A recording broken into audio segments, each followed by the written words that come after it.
Entre Morlaix et Quimper, perdus au milieu de la Bretagne intérieure, des communes aux sonorités bretonnantes. Roudouallec, Langonette et Gourin. Gourin, 4000 âmes, serait semblable à bien des villages de France s'il n'y avait pas sur la grande place cette statue.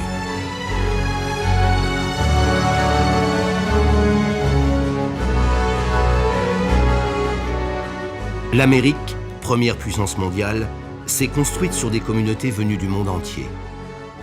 Pendant un siècle, 55 000 Bretons vont émigrer pour aller chercher leur part de rêve.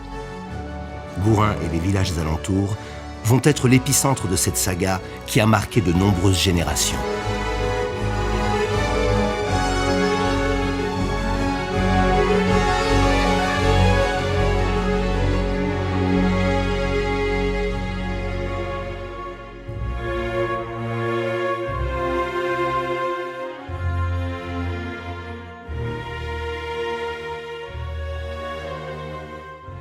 En Bretagne, à la fin du XIXe siècle, le nord du Morbihan, essentiellement rural, très pieux et surpeuplé, est miséreux.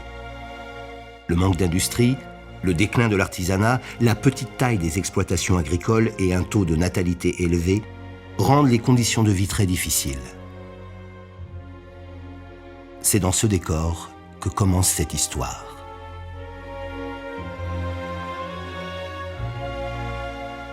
Alors la légende dit que c'est Nicolas le Grand, c'était un modeste tailleur de pierre de Roudouallec qui est parti le premier en 1881.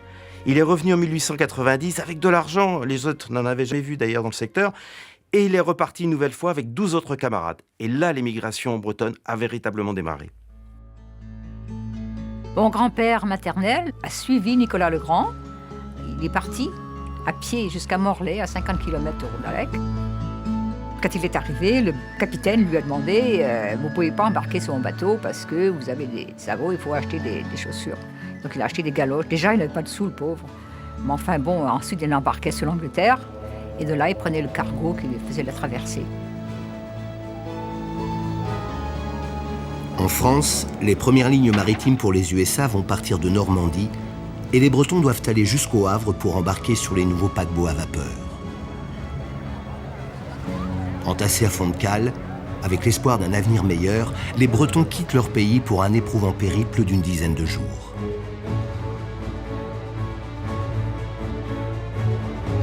Leurs compagnons sont irlandais, italiens, polonais. Ces émigrés arrivent par millions aux USA.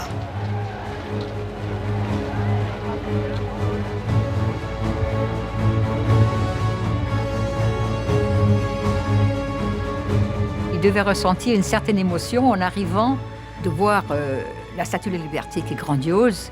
Et les gratte-ciel, naturellement, étaient petits comparés à aujourd'hui. Mais enfin, déjà, c'était énorme.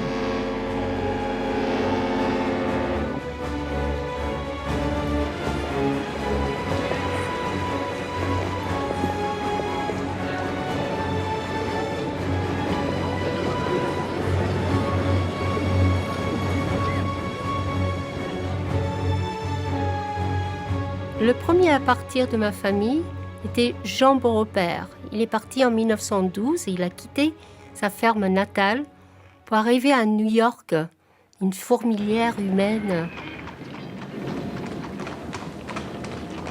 Imaginez le choc pour ces Bretons qui n'ont jamais quitté leur village et débarquent dans le tumulte de New York. Jean Beaurepaire et ses compagnons sont perdus. Pourtant, chacun va partir vers son destin. Le point de départ de leur nouvelle vie, c'est Central Station, la plus grande gare du monde. Si certains choisissent de rester en ville, d'autres préfèrent tenter leur chance à la campagne. Pour ces pionniers, en fait, c'était un véritable Eldorado. Les États-Unis avaient besoin d'une main-d'œuvre abondante et bon marché à cette époque-là. Et on trouve même certains Bretons sur des chantiers de chemin de fer. C'était en fait un vrai travail de forçat. Les Bretons qui débarquent sont payés à la tâche et passent d'un travail à un autre. Tour à tour dans le charbon, le pétrole, l'acier, l'électricité ou la construction de gratte-ciel.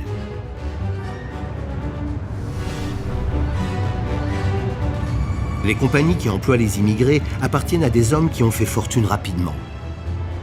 Ce sont les Carnegie, les Morgan, les Rockefeller. Souvent partis de rien, ces magnats deviennent les modèles d'une Amérique où individualisme et réussite priment avant tout. En symbole de leur toute-puissance, ils érigent des gratte-ciel qui transpercent les cieux.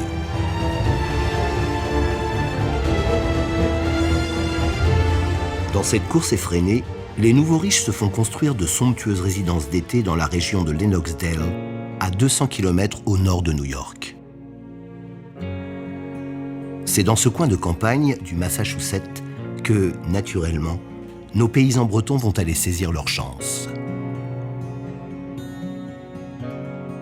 Jean, le frère de mon grand-père, a été embauché tout de suite comme cocher sur les grandes propriétés, qui avaient aussi des grandes fermes. Et donc Jean est devenu Johnny, tout simplement, tout naturellement. Mon grand-père est parti dans le Massachusetts. Et souvent, il travaillait de ferme en ferme. Il ne parlait pas l'anglais, donc souvent, quand il rentrait dans une ferme, comme il avait faim, il n'avait pas mangé depuis un certain temps, il se frottait l'estomac et puis il se faisait gnam-gnam parce que là, il comprenait qu'il avait faim. Et il a donc travaillé quelques années, et puis il est revenu à Roudoilec et ensuite s'est acheté une ferme. Il a rencontré grand-mère, ils ont eu 3 enfants, et grand-père voulait repartir. Mais grand-mère a dit non. Je ne veux pas élever mes enfants dans un pays de sauvages. Voilà.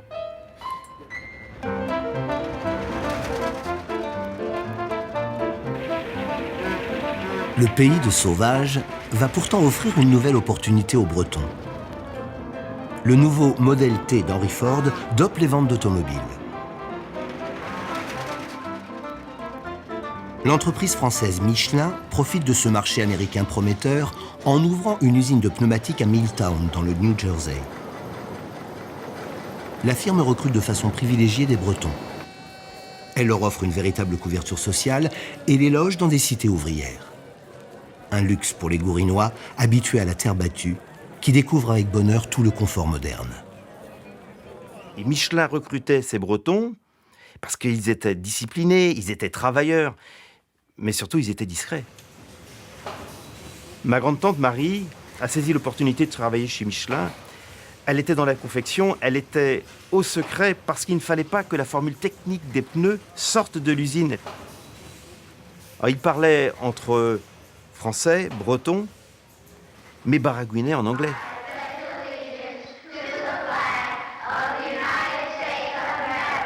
Si les parents parlent breton à la maison, l'intégration est plus simple pour les enfants qui saluent le drapeau étoilé tous les matins et s'approprient naturellement la langue du pays qui les accueille.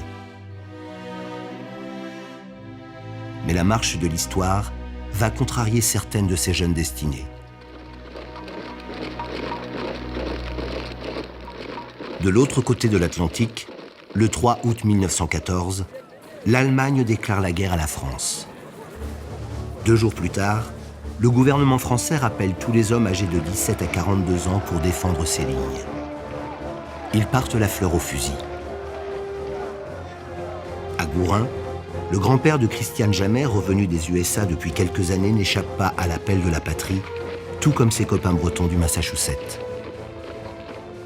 À Lenoxdale, un officier a été dépêché spécialement de la métropole pour entraîner ces Bretons mobilisés. Ils s'entraînaient dans un champ derrière une maison. Ils ont ensuite improvisé une parade dans les rues de la ville en chantant la Marseillaise. Arrivés sur le front de l'Est, les Bretons de France et d'Amérique font face à la terrifiante réalité de la guerre. 22 avril 1915, Bouzingue, en Flandre belge. Les régiments de Guingamp et de Saint-Brieuc subissent la première attaque au gaz. Les Bretons vont y payer un lourd tribut. Plus de 2000 y laisseront leur vie. Certains avaient fait le choix de ne pas répondre à l'appel. L'un d'entre eux, c'était mon oncle Johnny. Et pourtant, il savait qu'il aurait été considéré comme déserteur par la France et lui confisquer tous ses biens en Bretagne.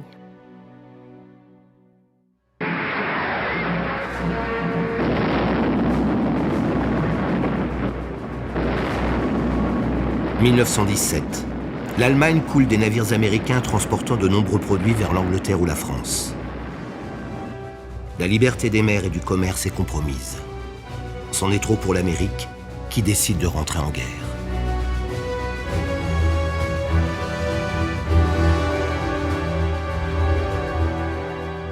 Tout d'un coup, en Bretagne, ils ont vu débarquer l'armada américaine près de Saint-Malo et de Brest.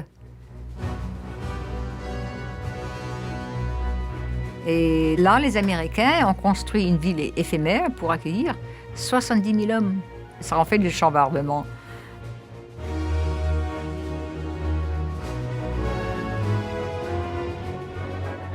C'est au tour des Américains de découvrir la Bretagne. On s'échange des produits.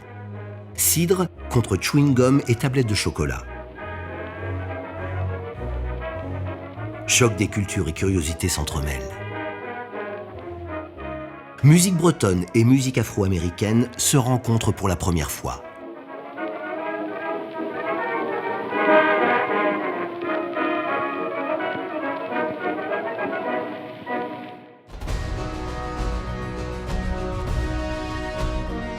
Les Bretons découvrent également la formidable logistique et les innovations techniques des USA. La présence de la puissance américaine avec ses 2 millions de soldats sera la principale raison qui contraindra l'Allemagne à capituler. Une nouvelle page se tourne alors pour les Gourinois. Mon grand-oncle Johnny a proposé à sa sœur Jeanne de venir rejoindre aux États-Unis. Jeanne, qui était aussi infirmière, a pu faire la traversée en tant qu'accompagnatrice de soldats américains. Beaucoup de familles bretonnes préféraient voir leurs filles partir à New York plutôt que Paris, parce qu'ils savaient qu'au moins à New York, il y aurait eu un oncle, un frère pour les accueillir, alors qu'à Paris, elles auraient peut-être pu faire des mauvaises rencontres. La France d'après-guerre est soumise au ticket de rationnement et confrontée au chômage.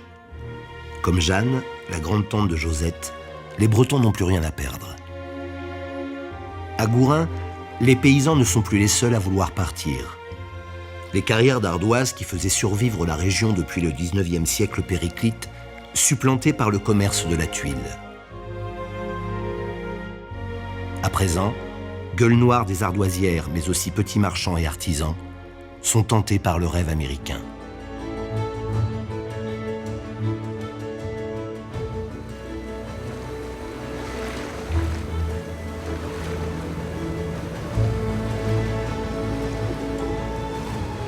Trois agences de voyage se sont installées à 20 km autour de Gourin.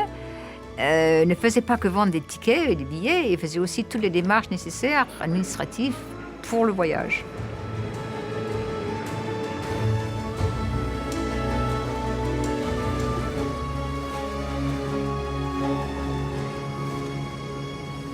Si à Gourin on s'organise pour favoriser cette deuxième vague d'émigration, et si à présent la traversée est plus facile, de l'autre côté de l'Atlantique, les conditions d'immigration se durcissent.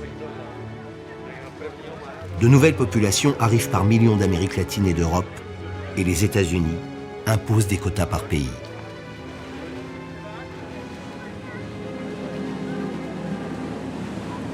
Avant de débarquer à New York, les émigrés doivent toujours subir l'épreuve de l'île aux larmes, surnom donné au centre d'immigration d'Ellis Island. Comme les autres, les Bretons doivent se soumettre à des examens sanitaires et administratifs qui vont sceller leur avenir.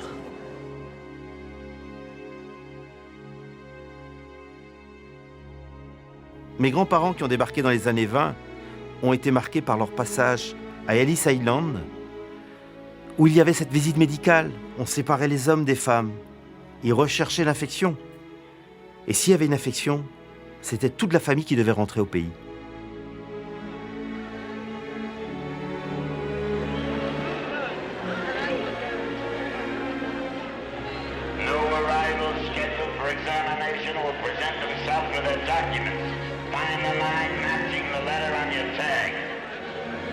How much money you got?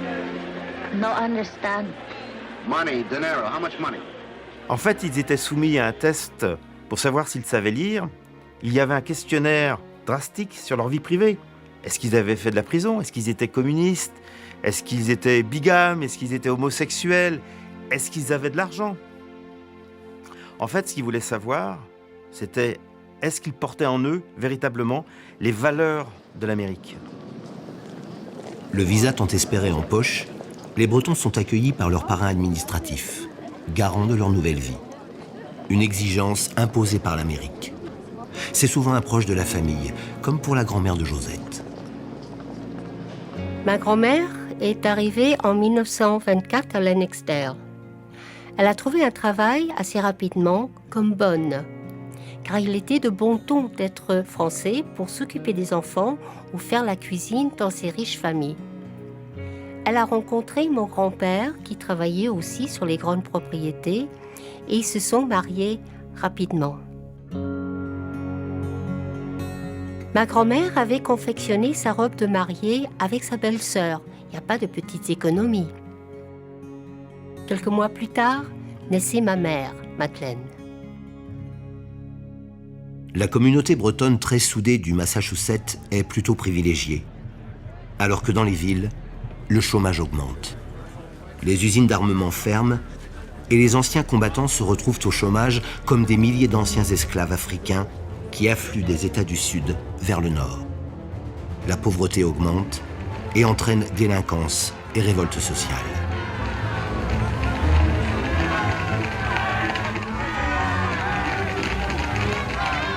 La population américaine associe ces problèmes aux immigrés, accusés de débauche et d'alcoolisme. Les ligues puritaines font voter une loi interdisant la vente d'alcool.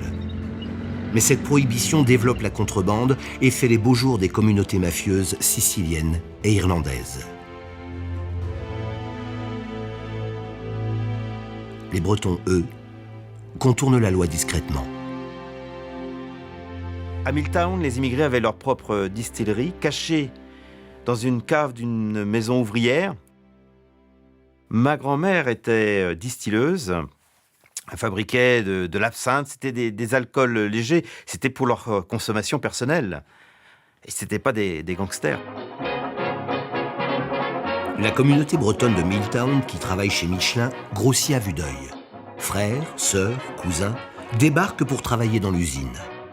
Les effectifs doublent entre 1923 et 1925. Le marché automobile se porte bien.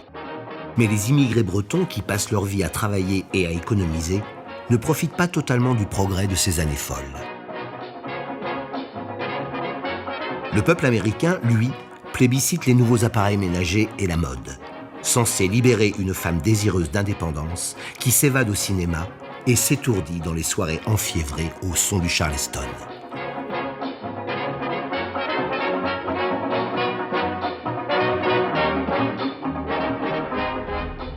Folles, ces années le sont aussi pour les affaires. Le capitalisme débridé des grandes firmes fait fi des lois antitrust. Elles deviennent des monopoles qui privatisent dans tous les domaines. Cette dérégulation effrénée entraîne la spéculation boursière et le krach financier de 1929. Du jour au lendemain, 2 millions de personnes se retrouvent à la rue. De nombreuses usines ferment, comme celle de Michelin. La communauté bretonne éclate. Beaucoup de Gourinois décident de retourner au pays. Mon grand-père était au chômage. Ma grand-mère travaillait dans une usine à soie et avait tous ces produits nocifs. Et à cette époque, il y avait beaucoup de grèves. En 1934, ils décident de rentrer au pays avec mon père, qui avait un peu plus de 3 ans, et ils achètent une ferme à Langonette.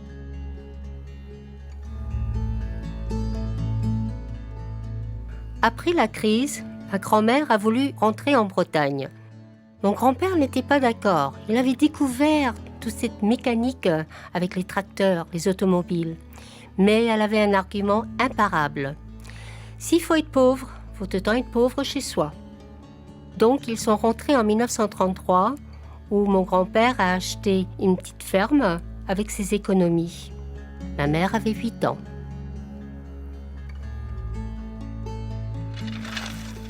Comme ils l'ont toujours fait, la moitié des Bretons restés en Amérique doit s'adapter. quelques-uns choisissent de rejoindre les grands chantiers semi-privés initiés par le New Deal de Roosevelt. Certains partent au nord travailler dans les usines, d'autres restent à New York et tentent l'aventure dans le bâtiment.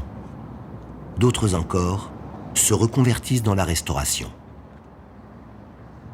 À Milltown, ma grande-tante Marie, qui travaillait à l'usine, tenait une pension où elle hébergeait des Bretons. D'autres en faisaient de même. Pour rebondir, elle part avec son mari à New York. Elle crée un des premiers French restaurants qui s'appelait le Britannique du soir. Et là, tout rappelait la Bretagne. Des boiseries avec des sculptures bretonnes, de la vaisselle bretonne. Et ça a été le début de ce phénomène de la restauration bretonne à New York.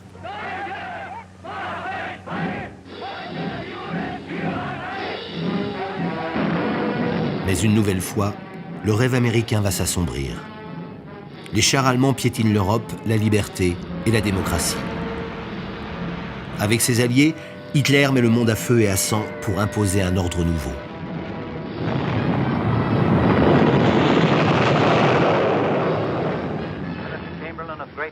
Cependant, la majorité des Américains revendiquent comme toujours la neutralité du pays. C'est l'attaque japonaise de Pearl Harbor en 1941 qui va traumatiser l'opinion publique et précipiter les USA dans la Deuxième Guerre mondiale.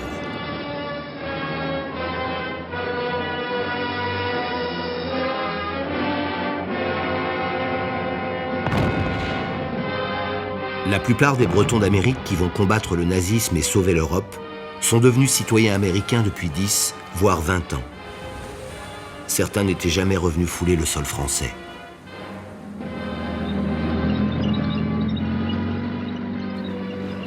À la Libération, le 4 août 1944, toute la population de Gourin et des alentours était là pour accueillir la 6e division blindée du général Patton qui allait sur Brest.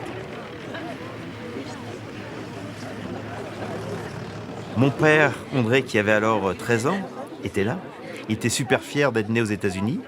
Il demande aux GI du chewing-gum. Et ces GI sont tellement surpris et heureux de rencontrer un gamin de Patterson qui lui donne, pour mon grand-père, de l'essence. Parce qu'à cette époque-là, on manquait de tout. On l'attendait, cette nouvelle. Déjà, les rues étaient pleines. La joie d'un peuple qui, voici 4 ans, avait jeté dans la guerre tout le poids de sa volonté et de sa puissance, éclatait. Victoire à Broadway, victoire à Times Square, victoire à Chinatown, dans le quartier chinois. Victoire aussi, moins discrète, dans la colonie italienne.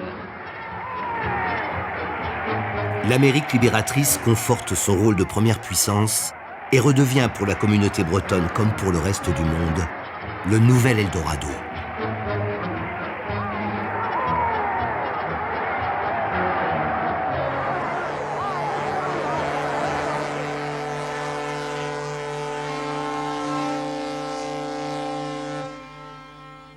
Quand j'étais gamine, je me souviens très bien, Gourin était déjà devenu le centre de l'immigration vers l'Amérique du Nord.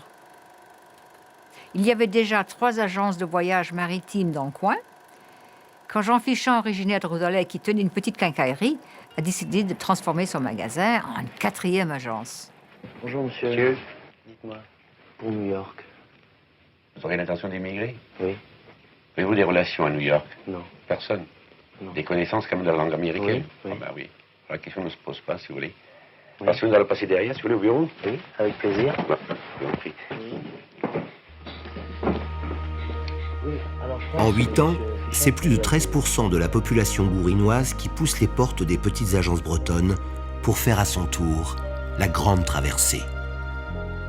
Un voyage qui, avec l'arrivée des nouveaux paquebots, devient beaucoup plus agréable.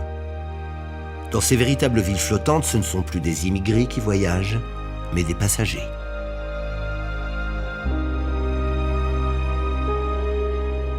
C'était en 1950. J'avais 2 ans à l'époque.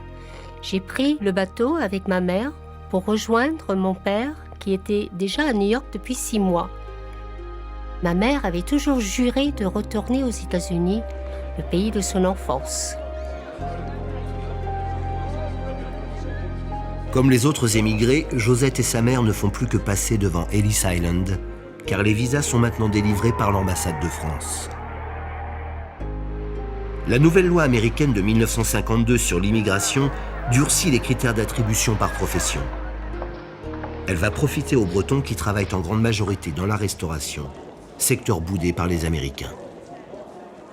Au début, mon père ne parlait pas l'anglais, mais c'était pas grave pour éplucher des patates.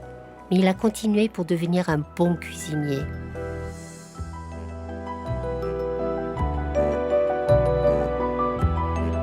Nous habitions dans un appartement à la 42e rue. Notre voisine, Madame Gomes, est devenue ma nounou, car mes deux parents travaillaient. Le week-end, on allait à Central Park. On se promenait, on faisait beaucoup de marches à New York. Ma mère a commencé à travailler dans l'usine de chez Coty. Le soir, elle prenait des cours de sténodactylo en anglais et en français, ce qui lui a permis de devenir secrétaire ensuite des parfums Chanel et Jacqueline Cochran. Quand j'avais 18 ans, je suis partie aux États-Unis avec la bénédiction de mes parents parce qu'ils ne voulaient pas qu'on aille à Paris. Donc déjà, mes deux frères ils se trouvaient. Nous avons été accueillis par le tonton américain. En tant qu'émigrés bretons qui débarquaient, on avait intérêt à adhérer aux deux associations. Il y avait l'association bretonne et ensuite le Stade breton. Les deux associations jouent en effet un rôle social important. Elles aident leurs adhérents pour les frais de santé onéreux qui, en Amérique, ne sont pas remboursés. Elles organisent également de grands rassemblements festifs. Chaque année, le bal des Agents d'Or élit sa duchesse Anne au son des musiques traditionnelles.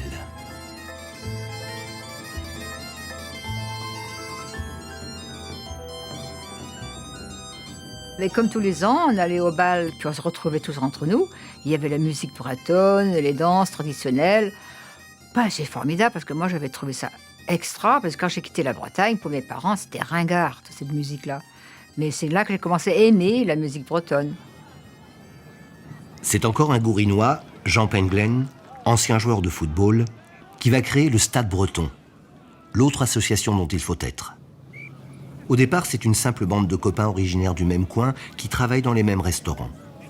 Ils se font faire des maillots noirs et blancs aux couleurs de la Bretagne et jouent contre les autres équipes d'immigrés, portoricains, irlandais, italiens. Le Stade breton devient l'un des clubs sportifs les plus importants de New York. Guillou, André, 34 ans. 34 ans, et il est depuis combien de temps à New York? 12 ans. 12 ans à New York, ouais. Et on joue au Stade breton depuis quand? Oh, une dizaine d'années, quoi. Une dizaine d'années, c'est-à-dire qu'on est un pionnier. Et qu'est-ce qu'on fait à New York? Je suis chef cuisinier. Enfin bref, ce club, plus que peut-être sport, c'est l'amitié. C'est l'amitié qui compte beaucoup, oui. Enfin, le sport un petit peu aussi, mais enfin, c'est l'amitié. Tous les week-ends, avec mes parents, on allait assister au match de foot du Stade breton. C'était le rassemblement de la communauté. Le Stade breton était une association sportive. Donc, pour leur bal, il n'y avait pas de musique ni de danse bretonne.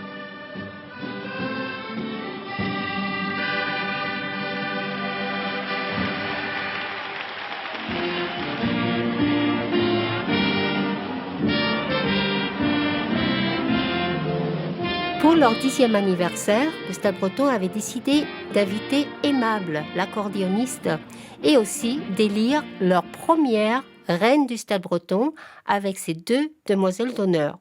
Donc j'ai eu l'honneur d'être première demoiselle d'honneur du Stade breton.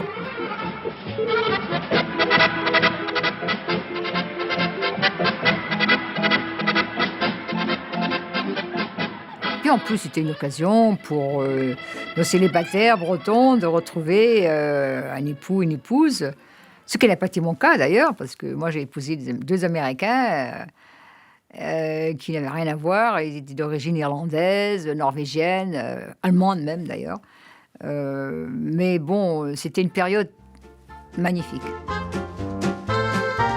Le Stade breton est une véritable organisation qui permet aux arrivants, et surtout aux bons joueurs, d'obtenir plus vite un travail, notamment dans le secteur de la restauration qui emploie à présent plus de 90% des Bretons. Broadway, le quartier qui ne dort jamais. C'est ici que les Bretons sont embauchés dans les restaurants français dont le nombre grandit. Les Américains viennent y manger avant ou après les spectacles. La diaspora bretonne ne compte pas ses heures et travaille d'arrache-pied pour gravir les échelons. De plongeurs, ils deviennent cuisiniers, serveurs, barmen, maîtres d'hôtel. La valeur la plus sûre aux États-Unis, pour la France, c'est la cuisine. Et New York a maintenant une crêperie bretonne. Madame, vous êtes bretonne? Fawette, Morbihan. Et ça vous plaît les États-Unis? Oui, très bien. Vous? Très bien. Vous espérez retourner en Bretagne? Oui, quand je serai assez riche. Et vous? Moi peut-être, je ne sais pas encore. Vous allez devenir américaine alors? Je suis déjà américaine. Vous êtes breton? Oui, du Morbihan. Morbihan? Vous êtes aux États-Unis depuis combien de temps? 3 mois. Ça vous plaît? Ouais, oui. Vous parlez anglais? Non, pas tellement. Non. Vos clients sont français ou américains? Les deux, les deux. Et vous avez plus de Français ou plus d'Américains? Est-ce que les Américains, par exemple, acceptent la crêpe facilement? C'est quand même très français. Mais ils adorent ça. Ils sont ravis. Et ils ont envie de connaître la Bretagne. Ceux qui connaissent la Bretagne sont envie de trouver un petit morceau de Bretagne ici. Et ceux qui ne la connaissent pas ont envie d'y aller pendant cet été. Certains Bretons accèdent au rêve américain. Ils créent leur propre affaire qui va de la simple crêperie aux grands hôtels-restaurants en dehors de New York, comme la Cascade, qui appartient à des Gourinois, les frères de Christiane. La French Touch fait rêver l'Amérique. La première dame, Jackie Kennedy, en est la meilleure ambassadrice. Le chic français s'impose dans tous les domaines, mode, coiffure, parfumerie.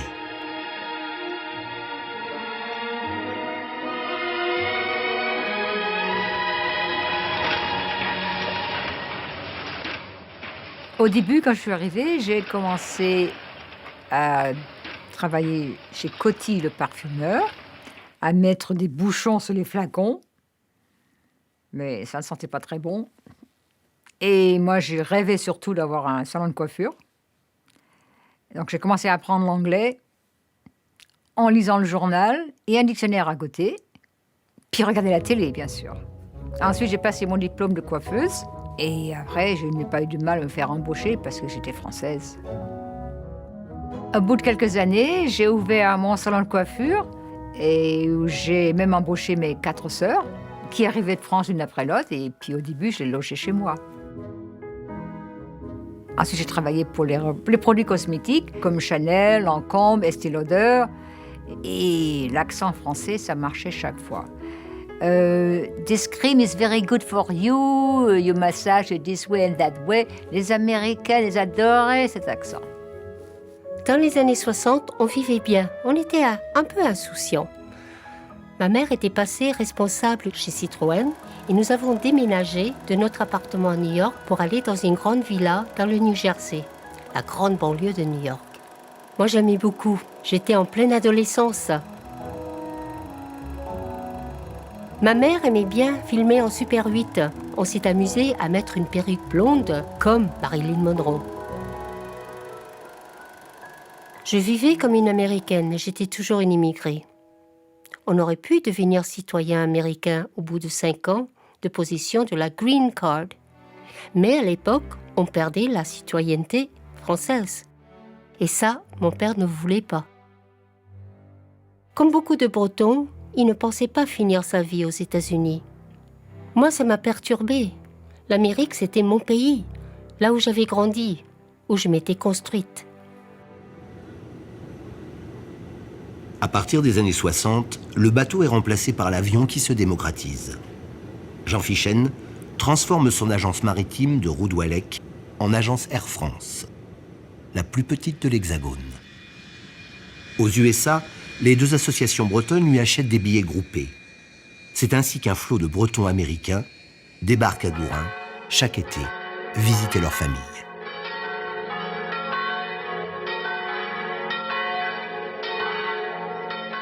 Parmi vous, messieurs, dames, quels sont ceux ici qui ont de la famille aux États-Unis? Levez la main, s'il vous plaît.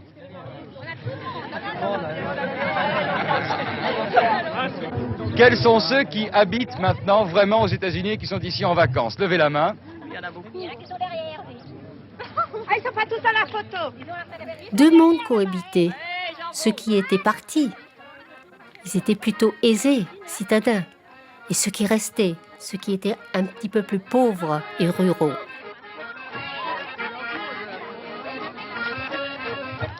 Moi, j'étais un gamin de Gourin. À l'époque, je rêvais aussi des États-Unis. D'autant plus que chaque été, à Gourin, sillonnaient des grosses voitures avec des plaques rouges où c'était marqué TT. Et là, on faisait la différence. Les Américains sont là. Mon père nous avait prévenus, si tu nous fais ça, je ne veux plus vous voir. Hein. Mais nous, on ne l'a jamais fait. Mais par contre, on revenait avec des cadeaux. Des cadeaux pour les jeunes sœurs. Plutôt des habits, des choses amusantes, quoi. Vous revenez souvent en France, en Bretagne. Tous les ans, vous aussi? Oui. Vous avez une petite maison ici? Je suis en train de la construire.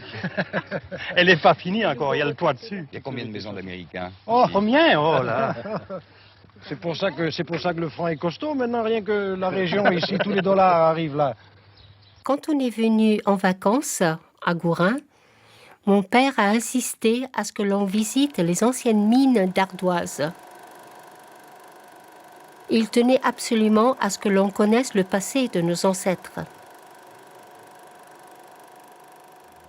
Si pour les Bretons d'Amérique, la Bretagne est à portée d'aile, elle l'est aussi à présent pour ceux qui n'ont jamais quitté Gourin.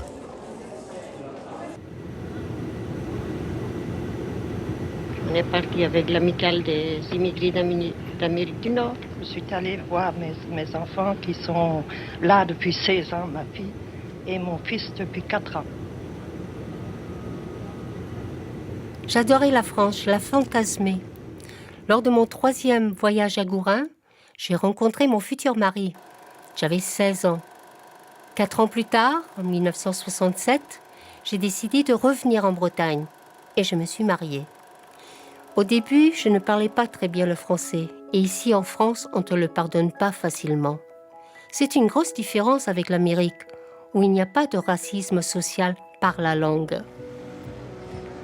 L'Amérique, en guerre contre le communisme à travers le monde, devient terre d'asile pour les peuples qui fuient ces dictatures. La nouvelle loi qui permet le regroupement familial fait très vite exploser les quotas. À partir des années 80, les latino-américains vont arriver par millions pour fuir la misère. Ils passent par paquets de sang, s'enfuient à l'approche des voitures du service d'immigration. Débordés par cette immigration massive, les USA ferment le robinet aux Européens qui vivent une meilleure période économique. Les Bretons de Gourin ont trouvé plus pauvres qu'eux.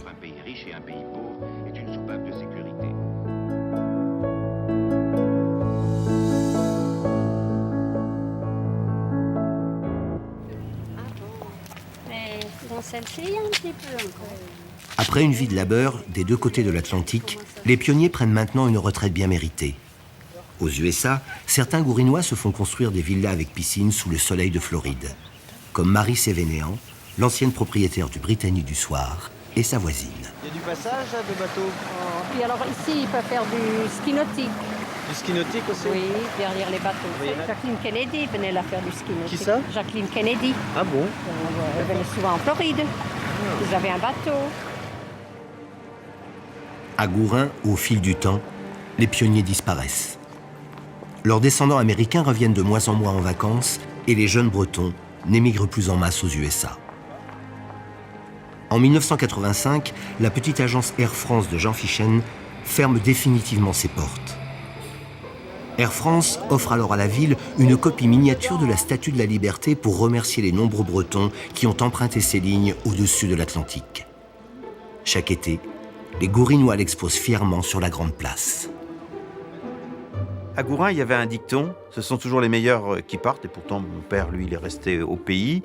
Il a été musicien de bal populaire, il a créé son magasin de musique, il a occulté tout cet aspect qu'il était né aux États-Unis, et puis il a vécu une vie bien heureuse dans son pays.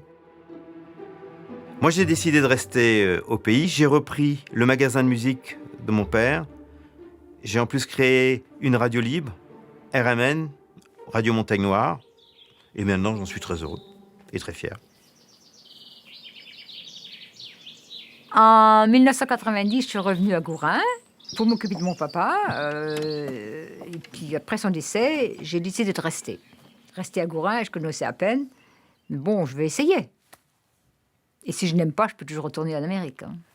Mais en fin de compte, je suis restée. Ça fait 25 ans que ça dure. Et maintenant, Gourin, c'est ma vie, la Bretagne, c'est mon choix.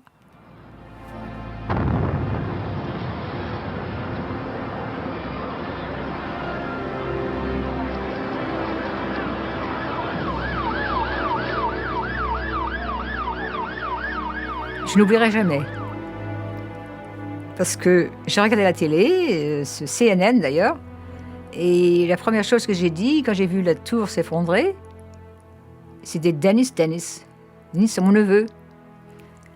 Et qui travaillait dans la tour.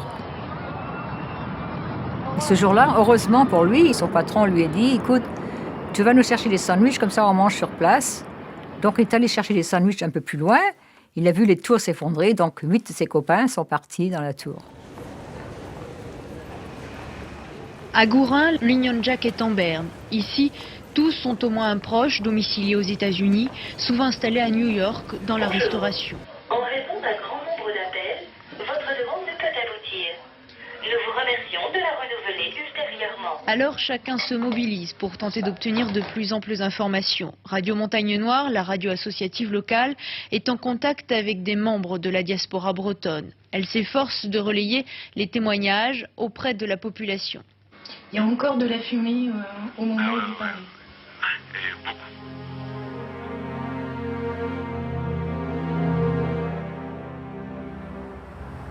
Les attentats sont un électrochoc pour la communauté bretonne des deux côtés de l'Atlantique. Parmi les victimes, une Américaine d'origine gourinoise. Face à la menace terroriste, le sentiment patriotique se renforce dans tout le pays et dans toutes les communautés. Depuis 2001, les drapeaux étoilés se dressent sur les façades des maisons des anciens immigrés bretons et celles de leurs enfants. Ah ben, c'est un peu comme un oiseau migrateur. J'en profite pour aller aux USA, pour visiter mes frères et sœurs qui sont un peu dans tous les États, un peu partout. Et maintenant, nous sommes à une deuxième, troisième génération née aux États-Unis avec des petits-neveux, des arrière-petits-neveux. C'est vrai qu'ils sont fiers de leur origine française. Comme tous les Américains, ils sont fiers de leurs origines européennes ou ainsi de suite. Bon, ben d'accord. Mais ils sont avant tout très américains dans leur façon de vivre et de penser. Comme la famille de Christiane Jamet, 5000 Américains originaires de la région de Gourin vivent aujourd'hui aux USA. La plupart ont complètement tourné le dos à leur culture d'origine. Pourtant, chaque année, lors de la Saint-Patrick, une foule d'Américains ovationne sur la 5e avenue un bagad venu de Bretagne.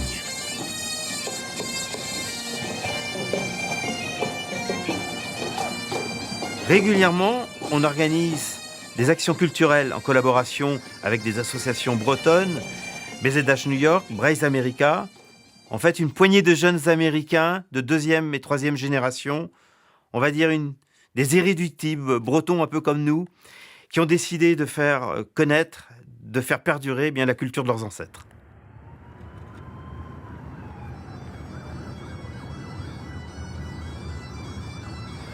Avec les tu peux imaginer quel vin on avait à notre bar.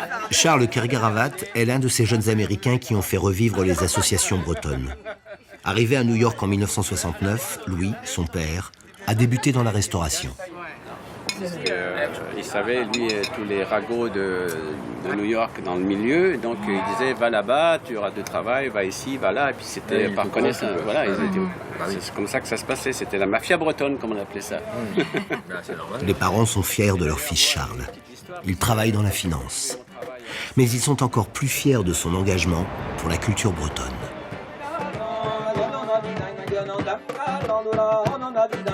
Dans le melting pot américain, c'est très facile de devenir américain, d'oublier notre passé, oublier d'où on vient, oublier les langues. Je suis né aux États-Unis, je suis né à New York. New York, c'est une ville avec 35% des gens sont nés ailleurs, dans un autre pays. Il y a 800 langues parlées au quotidien dans New York même, 135 langues parlées dans les écoles primaires. J'ai découvert le monde en allant à l'école à New York. Mais une des choses que ça fait, c'est que on s'interroge sur notre culture. On voit toutes ces autres cultures qui sont valorisées. La mienne n'était pas nécessairement. Et ça m'a incité d'apprendre plus sur la mienne. Et ensuite, avoir un désir de la partager avec les autres.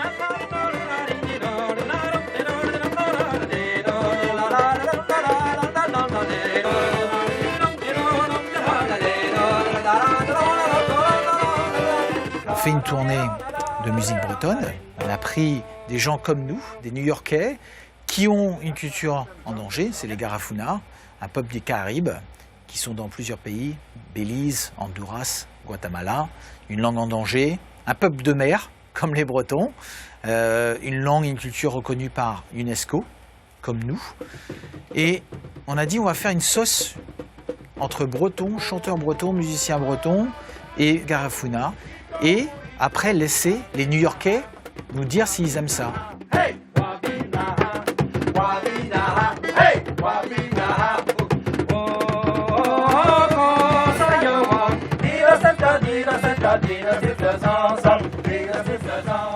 À quelques blocs de là, les bénévoles de BZH New York, l'autre association, préparent également un de leurs événements culturels pour les festivités de la Saint-Yves.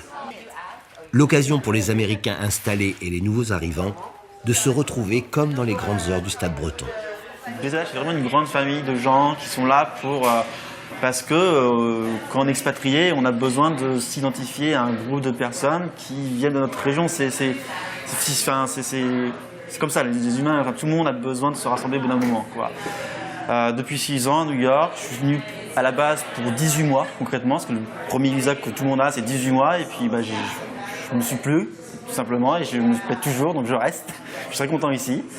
Depuis un an maintenant, j'ai créé ma compagnie et je travaille en tant que pâtissier indépendant. J'ai 28 ans, je ne serai pas chef en France à 28 ans, ça c'est clair et net. Tu mets dans l'assiette. Ouais, je pense qu'on fait des panachés. Ce qu'on peut faire. Je suis quelqu'un, on va dire, plus des idées libérales, donc avoir pas dire des choses imposées, des règles, etc. Parce que là, on est beaucoup plus libre de faire ce qu'on veut. Par contre, on n'est pas aidé. Donc si on réussit, on réussit. Si on ne réussit pas, c'est retour chez la mère, quoi. Les associations permettent aux jeunes expatriés d'intégrer la diaspora bretonne des affaires. Et tout en prônant la culture armoricaine, elles font également la promotion du business. Nous sommes en Amérique.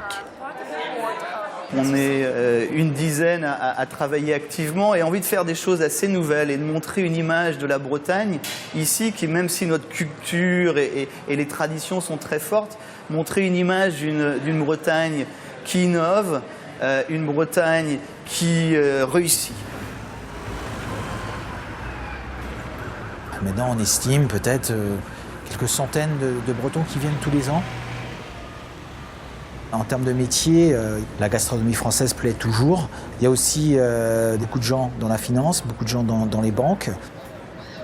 Il y a pas mal de stagiaires, des gens des VIE aussi, qui viennent pour 3 mois, 6 mois, 18 mois. Il y a beaucoup de roulements comme ça, de gens qui viennent pour des contrats de travail de 2 ou 3 ans. Après, ils partent ailleurs, ils vont à Londres, ils vont à Tokyo, comparé avant où les Bretons restaient 20, 30 ans.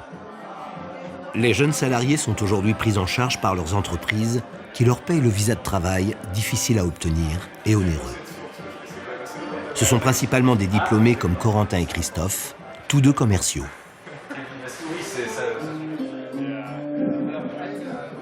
Ici, l'échec n'est pas vu comme quelque chose de rédhibitoire. C'est plutôt, l'échec va être vu comme quelque chose qui permet d'apprendre, mais d'aller de l'avant. Et on n'a pas ce regard que je ressentais en France, d'un jugement et d'un esprit négatif qui va un peu, je pense, scléroser des fois l'action en France, alors qu'ici, ça n'existe pas.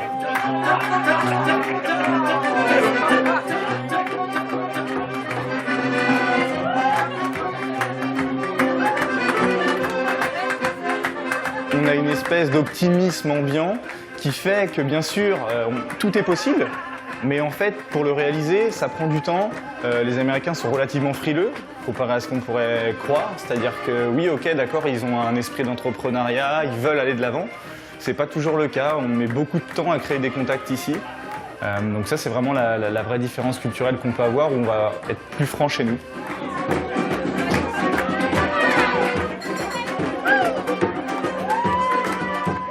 Pendant plus de 100 ans, l'histoire a fait se côtoyer les destinées de Bretons et d'Américains. De chaque côté de l'Atlantique, les enfants nés de cette saga se sont forgés une identité unique, riche du croisement de plusieurs cultures.